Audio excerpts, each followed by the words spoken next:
Hello friends, आप सभी भावी शिक्षक भाई बहन को शिक्षा जगत में अग्रसर Surya bright study YouTube channel पर स्वागत है। फ्रेंड्स, आज इस वीडियो में हम सीडीपी के महत्वपूर्ण क्वेश्चन का प्रैक्टिस करेंगे जो कि आपके आगामी सीटेट, एमपी टेट, यूपी टेस्ट एवं अन्य टीचर्स एंट्रेंस एग्जाम के लिए बहुत ही महत्वपूर्ण क्वेश्चन कलेक्शन है। फ्रेंड्स, आप सभी से छोटी सी रिक्वेस्ट है कि वीडियो को लाइक करें और वीडियो को ज़्यादा से ज़्यादा शेयर करें और अपना फीडबैक कमेंट बॉक्स में दें। और जो भी नए साथी जुड़ रहे हैं प्लीज़ चैनल को सब्सक्राइब करके ऑल नोटिफिकेशन को ऑन कर दें, क्योंकि इस चैनल के माध्यम से हम रेगुलर शिक्षक भर्ती परीक्षा की तैयारी करा रहे हैं। तो गाइज, आज का सेशन स्टार्ट करते हैं। गाइज, क्वेश्चन है, लियो वाइगोस्की के समाज संरचना सिद्धांत में दृढ़ विश्वास रखने वाले शिक्षक के नाते आप अपने बच्चे के आकलन के लिए निम्नलिखित में से किस विधि को वरीयता देंगे? सहयोगी प्रोजेक्ट विधि को, मानकीकृत परीक्षण विधि को, तथ्यों पर आधारित प्रत्यास्मरण के प्रश्न पर, या वस्तुपरक बहुविकल्पीय प्रकार के प्रश्न पर? गाइज, लियो वाइगोस्की ने अपनी कक्षा में 4 सिद्धांत को लागू किया था। उसमें से 4 सिद्धांत क्या थे? जिसमें से पहला सिद्धांत था शिक्षण तथा विकास सामाजिक सहयोगात्मक गतिविधियां हैं। ये पहला सिद्धांत। सेकंड सिद्धांत था संज्ञानात्मक विकास सिद्धांत पाठ्यक्रम तथा पाठ्य योजना के लिए मार्गदर्शन का कार्य करता है। और थर्ड था कक्षाई गतिविधि वास्तविक तथा आज के युग के लिए प्रासंगिक होनी चाहिए। और फोर्थ, लियो वाइगोस्की का फोर्थ जो सिद्धांत था वो शिक्षण बाह्य वातावरण में भी उपस्थित है, अर्थात बच्चे बाह्य वातावरण से भी अंतःक्रिया करके अपने ज्ञान को अर्जित करते हैं। तो यहाँ पर हमारा करेक्ट ऑप्शन क्या होगा? तो यहाँ पर गाइज हमारा फर्स्ट ऑप्शन करेक्ट ऑप्शन हो जाएगा, क्योंकि शिक्षण तथा विकास सामाजिक सहयोगात्मक गतिविधियाँ हैं। तो ऑप्शन नंबर फर्स्ट सहयोगी प्रोजेक्ट, ये ऑप्शन फर्स्ट करेक्ट ऑप्शन हो जाएगा। नेक्स्ट क्वेश्चन देखते हैं गाइज। अपनी कक्षा की वैयक्तिक विभिन्नता से निपटने के लिए शिक्षक को चाहिए कि शिक्षण और आकलन के समान और मानक तरीके हों। सेकंड है, बच्चों को उनके अंकों के आधार पर अलग कर उनको नामित किया जाए और बच्चों से बातचीत करें और उनके दृष्टिकोण को महत्व दें। विद्यार्थियों के लिए कठोर नियमों को लागू किया जाए। तो यहाँ पर हमारा करेक्ट ऑप्शन क्या होगा गाइज? क्योंकि अपनी कक्षा में वैयक्तिक विभिन्नता को ध्यान में रखते हुए शिक्षक को क्या करना चाहिए? बच्चों की बातों या बच्चों से बातचीत करें और उनकी दृष्टिकोण को महत्व दें। ऑप्शन नंबर थर्ड हमारा करेक्ट ऑप्शन हो जाएगा, क्योंकि प्रत्येक छात्रों के विशिष्ट वैयक्तिक विभिन्नताएं होती हैं। प्रत्येक छात्र में अलग अलग अपने गुण होते हैं। ये भिन्नताएं शारीरिक हो सकती हैं, मानसिक हो सकती हैं, भावात्मक स्तर पर देखी जा सकती है। और शिक्षक को इन भिन्नताओं से निपटने के लिए बच्चों से बातचीत करते हुए उनके दृष्टिकोण को महत्व देना चाहिए। तो ऑप्शन नंबर थर्ड हमारा करेक्ट ऑप्शन हो जाएगा। नेक्स्ट क्वेश्चन देखते हैं गाइज। आकलन उद्देश्य होते हैं यदि इससे विद्यार्थियों में भय और तनाव का संचार होता है, इससे विद्यार्थियों और शिक्षकों को प्रतिपुष्टि या फीडबैक मिलता है, ये केवल 1 वर्ष के अंत में होता है। और फोर्थ ऑप्शन है विद्यार्थियों की उपलब्धियों में अंतर करने के लिए तुलनात्मक मूल्यांकन किए जाएं। तो यहाँ पर गाइज हमारा करेक्ट ऑप्शन क्या होगा? यहाँ पर सेकंड ऑप्शन हमारा करेक्ट ऑप्शन होगा, जो कि कह रहा है कि इससे विद्यार्थियों अर्थात शिक्षार्थी और शिक्षक दोनों को फीडबैक मिलता है। तो ऑप्शन नंबर सेकंड हमारा करेक्ट हो जाएगा, क्योंकि मूल्यांकन तभी उद्देश्यपूर्ण होता है गाइज जब सार्थक माना जा सके, अर्थात उससे सार्थक मान निकल कर आए। जब शिक्षार्थी अपने मजबूत तथा कमजोर क्षेत्रों का आकलन कर सकें, इससे विद्यार्थी तथा शिक्षक दोनों को प्रतिपुष्टि प्राप्त होती है। तो आप यहाँ पर सेकंड ऑप्शन करेक्ट ऑप्शन हो जाएगा। Next question guys. राष्ट्रीय पाठचर्या की रूपरेखा एनसीएफ 2005 के अनुसार शिक्षक की भूमिका है। शिक्षक की क्या भूमिका है? सत्तावादी है, अधिनायकीय है, अनुमतिपरक है और सुविधादाता। यहाँ पर ऑप्शन नंबर हमारा 4 करेक्ट ऑप्शन हो जाएगा। राष्ट्रीय पाठचर्या एनसीएफ 2005 के अनुसार शिक्षक एक सुविधादाता के रूप में है। नेक्स्ट क्वेश्चन देखते हैं गाइज। अनुसंधान सुझाते हैं अर्थात खोज सुझाते हैं कि एक विविध कक्षा में अपने विद्यार्थियों से शिक्षक की अपेक्षाएं विद्यार्थियों के अधिगम पर महत्वपूर्ण प्रभाव छोड़ती है और का एकमात्र निर्धारक होता है, के साथ संबंधित नहीं मानी जानी चाहिए और पर कोई प्रभाव नहीं छोड़ती है। तो यहाँ पर करेक्ट ऑप्शन हमारा क्या होगा गाइज? क्योंकि ये विविध कक्षा है। कक्षा में विविध सामाजिक, आर्थिक तथा सांस्कृतिक पृष्ठभूमि के छात्र हैं। ये विविध उनके अनुभव, उनके धारणा, विचार, दृष्टिकोण आदि में भी देखी जा सकती है। तो ये सभी विद्यार्थियों के अधिगम पर महत्वपूर्ण प्रभाव डालते हैं। यहाँ पर ऑप्शन नंबर फर्स्ट हमारा करेक्ट ऑप्शन हो जाएगा, क्योंकि विविध कक्षा में उनके हर एक समाज से आते हैं तो उनका प्रभाव कक्षा में महत्वपूर्ण प्रभाव पड़ता है। ऑप्शन फर्स्ट करेक्ट ऑप्शन हो जाएगा। नेक्स्ट क्वेश्चन देखते हैं गाइस। विशेष आवश्यकता वाले बच्चों को शामिल करना एक काल्पनिक लक्ष्य है जिनमें अक्षमता न हो उन बच्चों के लिए हानिकारक है, विद्यालयों पर भार बढ़ा देगा, शिक्षण के प्रति दृष्टिकोण, विषय वस्तु और धारणा परिवर्तन की अपेक्षा रखता है।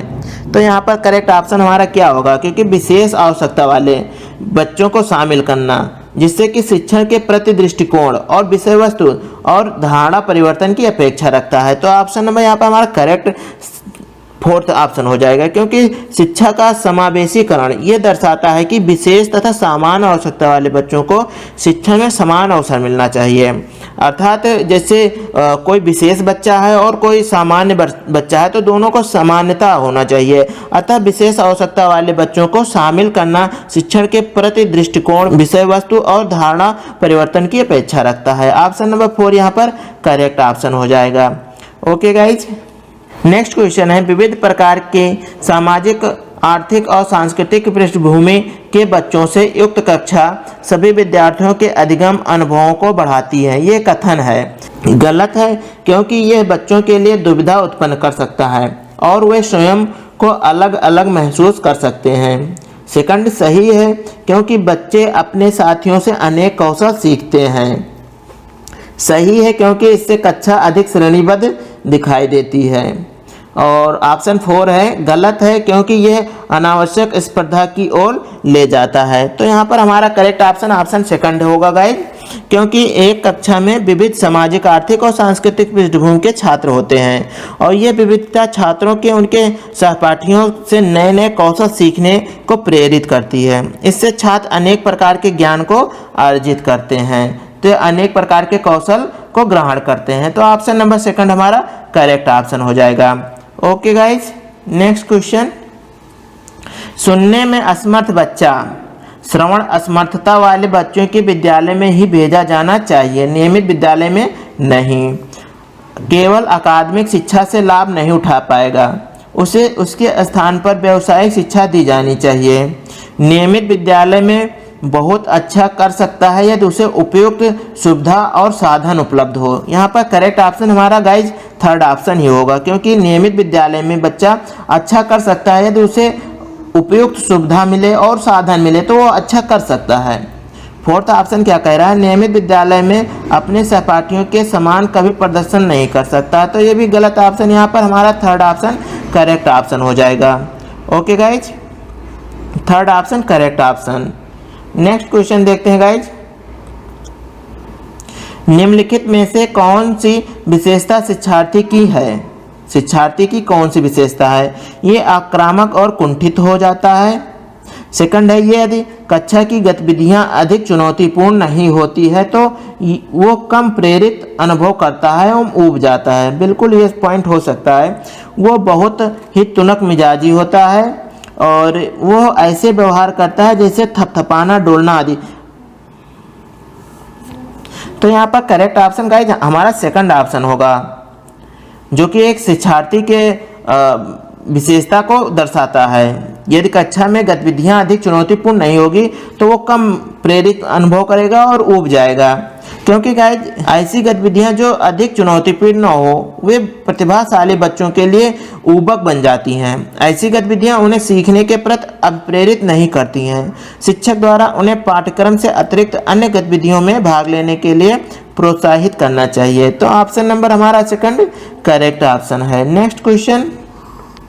एक शिक्षिका अपनी प्राथमिक कक्षा में प्रभावी अधिगम को बढ़ा सकती हैं। अधिगम में छोटी छोटी उपलब्धियों के लिए पुरस्कार देकर, ड्रिल और अभ्यास द्वारा, अपने विद्यार्थियों में प्रतियोगिता को प्रोत्साहन देकर, विषय वस्तु को विद्यार्थियों के जीवन के साथ संबंधित करके। तो यहाँ पर हमारा करेक्ट ऑप्शन क्या होगा गाइज, क्योंकि एक शिक्षिका अपनी प्राथमिक कक्षा में प्रभावी अधिगम को बढ़ा सकती हैं यदि विषय वस्तु को विद्यार्थियों के जीवन से संबंधित करके, अगर उनको बताया जा रहा है, जिस पाठ को पढ़ाया जा रहा है उसको बच्चे के अनुभव के अनुसार, बच्चे के जीवन से संबंधित करके पढ़ाएंगे तो वो अच्छे से समझेगा और अधिगम उसका प्रभावी होगा। तो यहाँ पर करेक्ट ऑप्शन ऑप्शन नंबर 4 हो जाएगा। के बारे में निम्नलिखित कथनों में से कौन सा सही है? बच्चे जानकारी के निष्क्रिय प्राप्त करता है, ऑप्शन फर्स्ट कह रहा है। सेकंड क्या कह रहा है? बच्चे समस्या समाधान करता है, बच्चे वैज्ञानिक समाधान करता है और बच्चे पर्यावरण के सक्रिय अन्वेषक हैं। इनमें से कौन से पॉइंट सही हैं उनको हमें बताना है।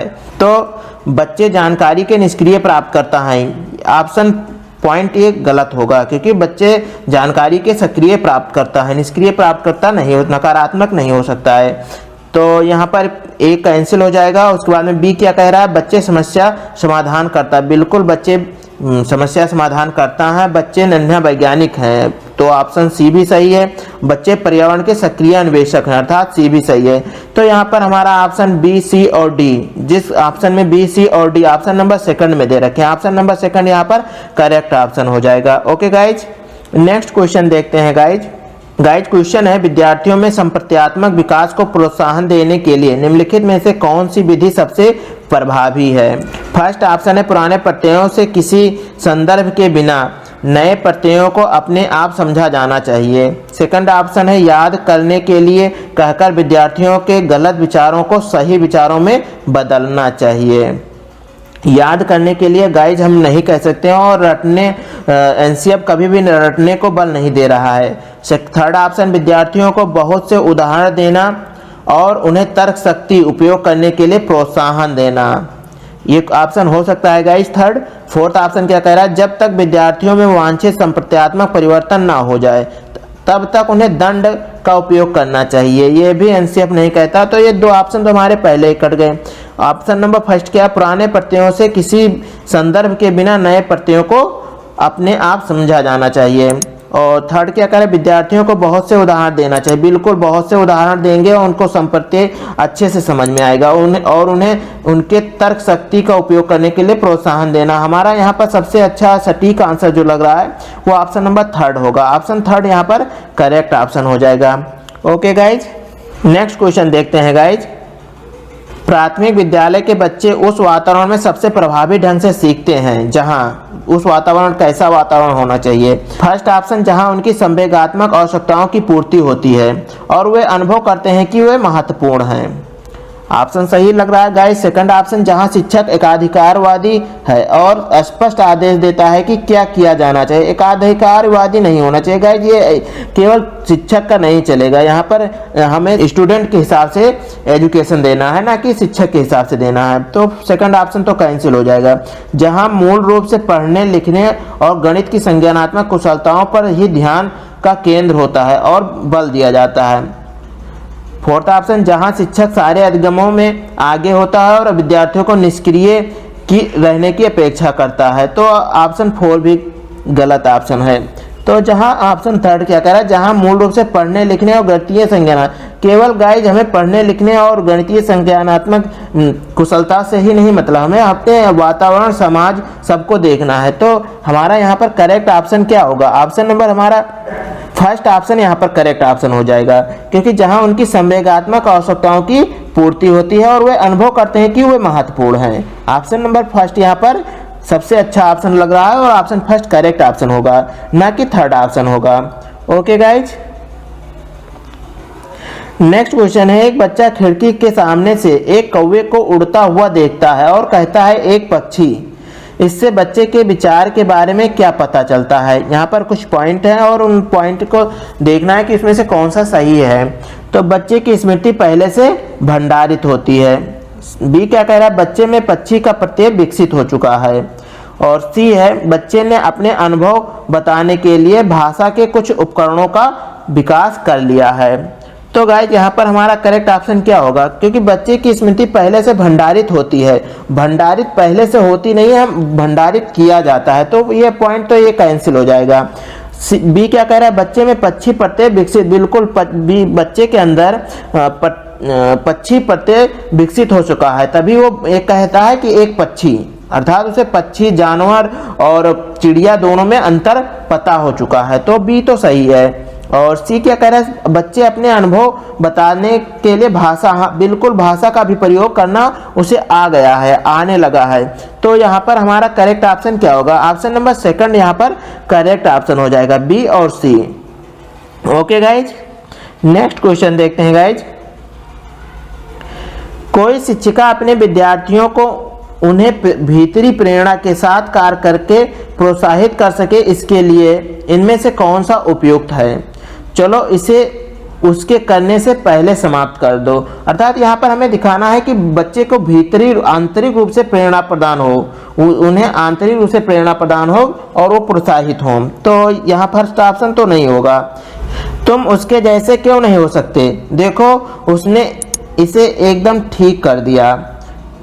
थर्ड क्या कह रहा है, काम जल्दी पूरा करो तो तुम्हें एक टॉफी मिलेगी, इसे करने की कोशिश करो सीख जाओगे। तो यहाँ पर हमारा करेक्ट ऑप्शन क्या होगा गाइज, क्योंकि गाइज ये काम जल्दी करो तो तुम्हें एक टॉफी मिलेगी, ये आंतरिक प्रेरणा के लिए है। लेकिन इससे भी अच्छा ऑप्शन हमें दिख रहा है यहाँ पर ऑप्शन नंबर 4, इसे करने की कोशिश करो तुम सीख जाओगे। यहाँ पर ऑप्शन नंबर 4 करेक्ट ऑप्शन हो जाएगा, क्योंकि गाइस अब प्रेरणा व्यक्ति को कार्य करने के लिए प्रेरित करती है। आंतरिक प्रेरणा में पुरस्कार अंतर्निहित होता है, जैसे कि यहाँ पर टॉफी मिलेगी, ये आंतरिक प्रेरणा के लिए है। लेकिन यहाँ पर हमें प्रेरणा की बात की जा रही थी, तो यहाँ पर ऑप्शन नंबर 4 होगा। किसी खेल को सिर्फ आनंद प्राप्त करने के लिए खेलना आंतरिक प्रेरणा का उदाहरण है।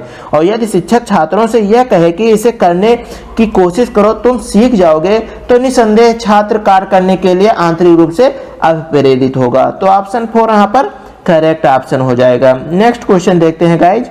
कोई शिक्षिका अपने विद्यार्थियों को अध्ययन करने हेतु तो आंतरिक रूप से उन्हें करने के लिए प्रोत्साहित कर सकती है, उसमें चिंता और डर पैदा करके, प्रतियोगितात्मक परीक्षण से, व्यक्तिगत लक्ष्य निर्धारित करने और उनमें निपुणता पाने में उन्हें मदद देकर, साफ दिखाई पड़ने वाले इनाम देकर, जैसे कि टॉफी। तो यहाँ पर हमारा करेक्ट ऑप्शन क्या होगा गाइज, क्योंकि गाइज अब प्रेरणा व्यक्ति को कार्य करने के लिए प्रेरित करती है, भी हम पिछले क्वेश्चन में बता चुके हैं। और आंतरिक प्रेरणा में पुरस्कार अंतर्निहित होता है और विद्यार्थियों के व्यक्तिगत लक्ष्य निर्धारित करने और उनमें निपुणता पाने में मदद करने के लिए शिक्षक विद्यार्थियों को अध्ययन के लिए आंतरिक रूप से प्रेरित करता है। तो यहाँ पर व्यक्तिगत लक्ष्य निर्धारित करने और उन्हें आंतरिक रूप से निपुणता पाने के लिए ऑप्शन नंबर यहाँ पर हमारा 3rd करेक्ट ऑप्शन होगा।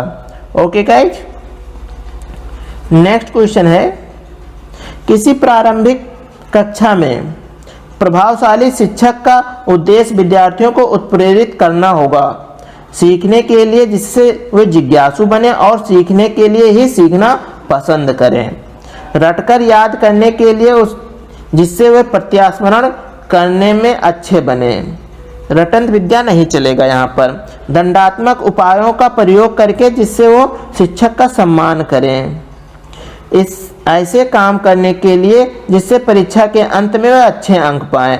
तो यहाँ पर ऑप्शन नंबर हमारा केवल फर्स्ट ऑप्शन ही है यहाँ पर, और तो सब निगेटिव आंसर हैं। तो ऑप्शन फर्स्ट यहाँ पर करेक्ट ऑप्शन हो जाएगा। ओके गाइज, नेक्स्ट क्वेश्चन है, निम्नलिखित में से कौन सा उदाहरण प्रभावशाली विद्यालय की प्रथा का है। निरंतर तुलनात्मक मूल्यांकन, शारीरिक दंड, व्यक्ति सापेक्ष कक्षा और प्रतियोगितात्मक कक्षा। तो गाइज यहाँ पर क्या कह रहा है, प्रभावशाली विद्यालय। प्रभावशाली विद्यालय वो होगा जो व्यक्ति सापेक्ष कक्षा हो। अर्थात व्यक्ति सापेक्ष क्या होता है गाइज, जैसे व्यक्ति सापेक्ष वो होता है जैसे बाल केंद्रित शिक्षा होती है। तो बाल केंद्रित शिक्षा में क्या होता है, बाल केंद्रित शिक्षा प्रभावी विद्यालय शिक्षा का एक उदाहरण है और इस उपागम के माध्यम से विद्यार्थियों की व्यक्तिगत आवश्यकता तथा विशेषता का पता लगाया जाता है, पता चलता है। ये पूर्ण रूप से बच्चों पर केंद्रित होता है। यहाँ पर व्यक्ति सापेक्ष अथवा बाल केंद्रित शिक्षा ऑप्शन नंबर 3rd हमारा करेक्ट ऑप्शन हो जाएगा। ओके गाइज, नेक्स्ट क्वेश्चन है गाइज, विकास का सिर पदाभिमुख दिशा सिद्धांत व्याख्या करता है कि विकास इस प्रकार आगे बढ़ता है। फर्स्ट ऑप्शन है सामान्य से विशिष्ट कार्यों की ओर, सेकंड ऑप्शन भिन्न से एकीकृत कार्यों की ओर, थर्ड ऑप्शन सिर से पैर की ओर, फोर्थ ऑप्शन ग्रामीण से शहरी क्षेत्रों की ओर। तो यहाँ पर गाइज विकास का सिर पदाभिमुख जो सिद्धांत है ये सिर से पैर की ओर होता है। अर्थात यहाँ पर बच्चे का, शिशु का जब जन्म होता है तो उस टाइम क्या होता है, उस समय बच्चे का सिर बड़ा होता है लेकिन और शरीर छोटा होता है। लेकिन उसके बाद में जैसे जैसे वो बड़ा होता है तो उसके पहले दोनों धड़ अर्थात हाथ बड़े होते हैं, सिर बड़ा होना कम हो जाता है, उस अनुपात में सिर नहीं विकसित होता है। और उसके बाद में पैर लास्ट में, और पैर सबसे ज़्यादा बड़ा होता है जो कि शिशु के समय पर छोटा रहता है। तो यहाँ पर सिर से पैर की ओर, ऑप्शन नंबर 3 हमारा करेक्ट ऑप्शन हो जाएगा।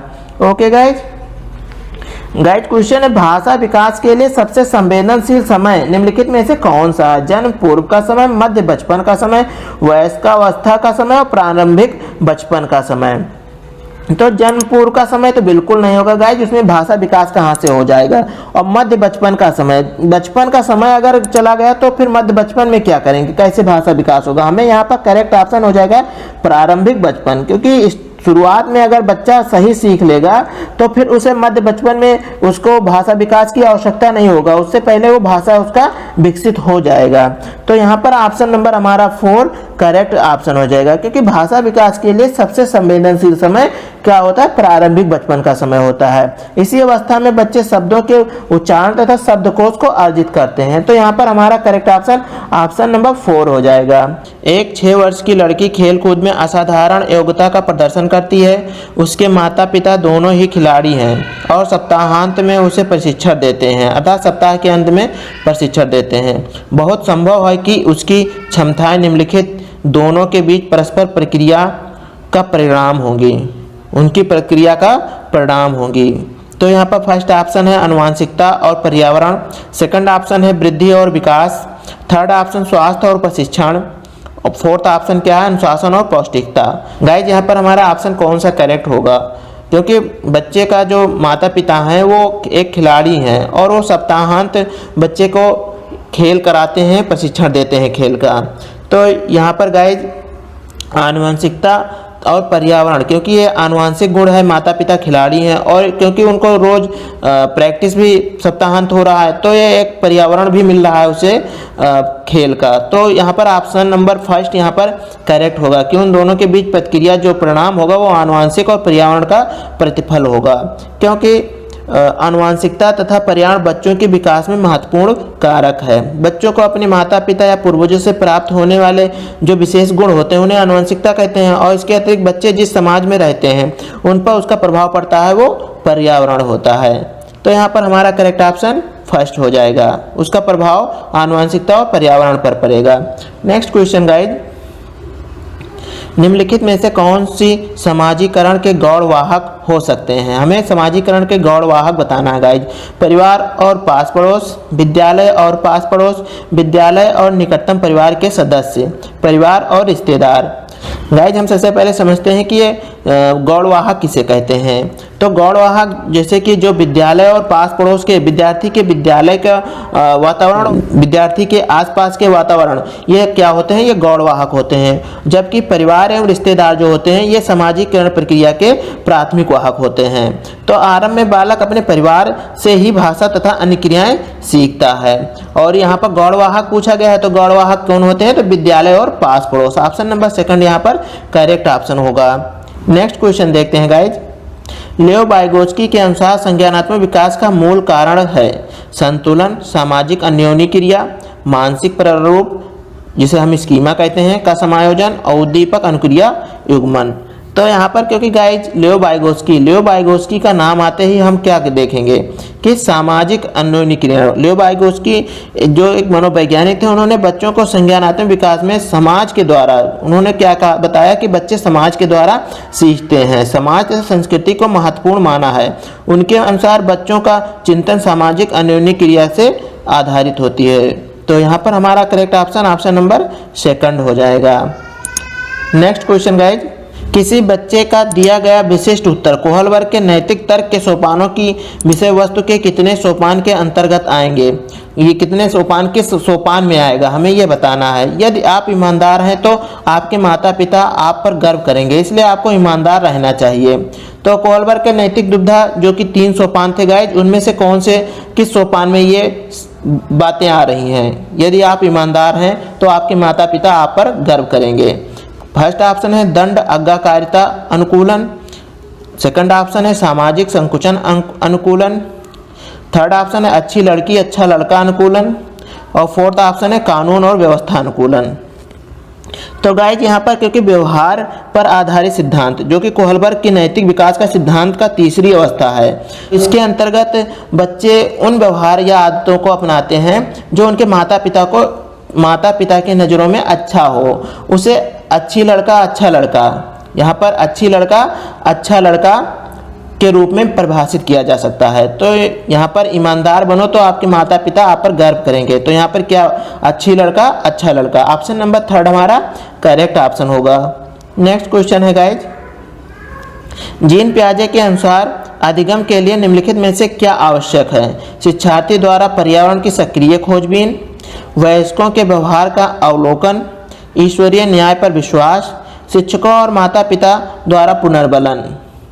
तो गाइज क्योंकि जीन पियाजे के अनुसार अधिगम के लिए हमें क्या, जीन पियाजे के अनुसार बच्चों में वास्तविक स्वरूप में चिंतन करने, खोज करने एवं उसे समझने तथा उससे संबंधित सूचनाएं एकत्रित करने की क्षमता होती है। अतः यहाँ पर हम यह कह सकते हैं कि अधिगम के लिए शिक्षार्थी द्वारा पर्यावरण की सक्रिय खोजबीन किया जाता है। क्या किया जाता है? सक्रिय खोजबीन किया जाता है।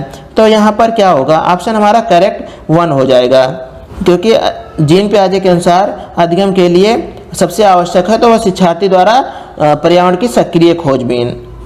Okay guys,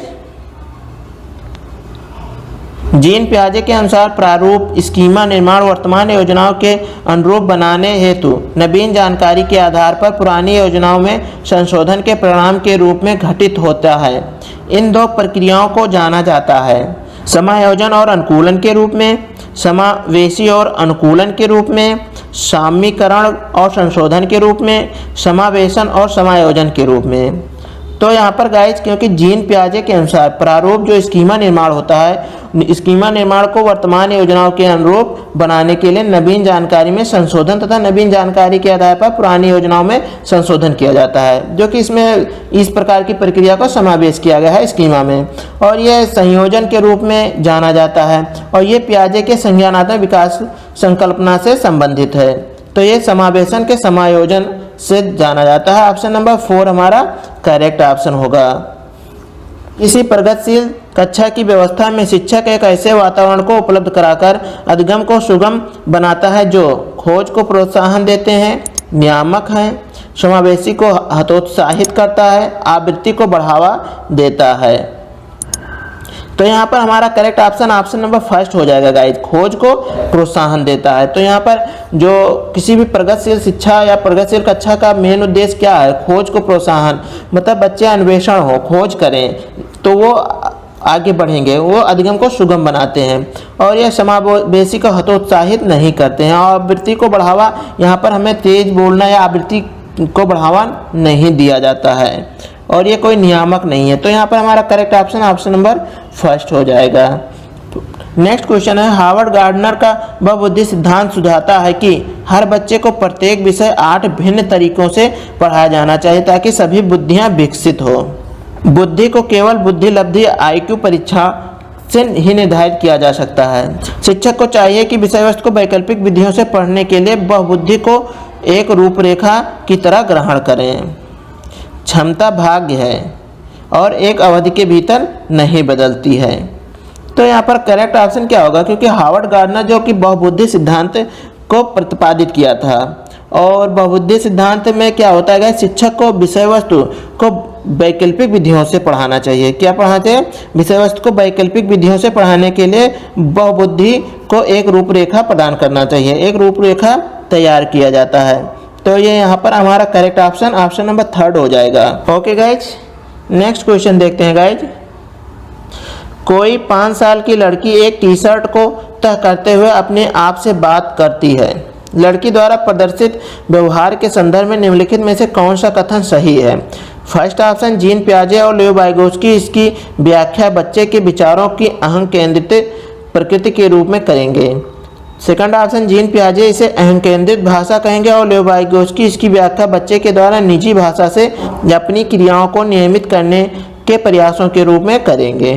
third option, gene पियाजे की इसकी व्याख्या सामाजिक अन्योन्य क्रिया के रूप में करेंगे और लेओ वाइगोत्स्की इसे खोजबीन मानेंगे।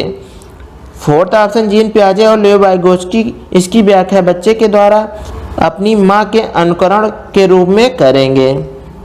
तो यहाँ पर हमारा करेक्ट ऑप्शन क्या होगा गाइज, क्योंकि जो जीन पियाजे के अनुसार 3 से 5 वर्ष की आयु के बच्चे अहं केंद्रित अवस्था में होते हैं। किस अवस्था में होते हैं, तो वो अहं केंद्रित अवस्था में होते हैं और वे चीज़ों को अपनी समझ तथा अनुभव के आधार पर देखते हैं और वाइगोत्स्की इससे अलग हैं। तो यहाँ पर हमारा सेकंड ऑप्शन जो है वो करेक्ट ऑप्शन हो जाएगा। नेक्स्ट क्वेश्चन है गाइज, लिंग है जैविक सत्ता है, शारीरिक संरचना है, सहज गुण है या सामाजिक संरचना है।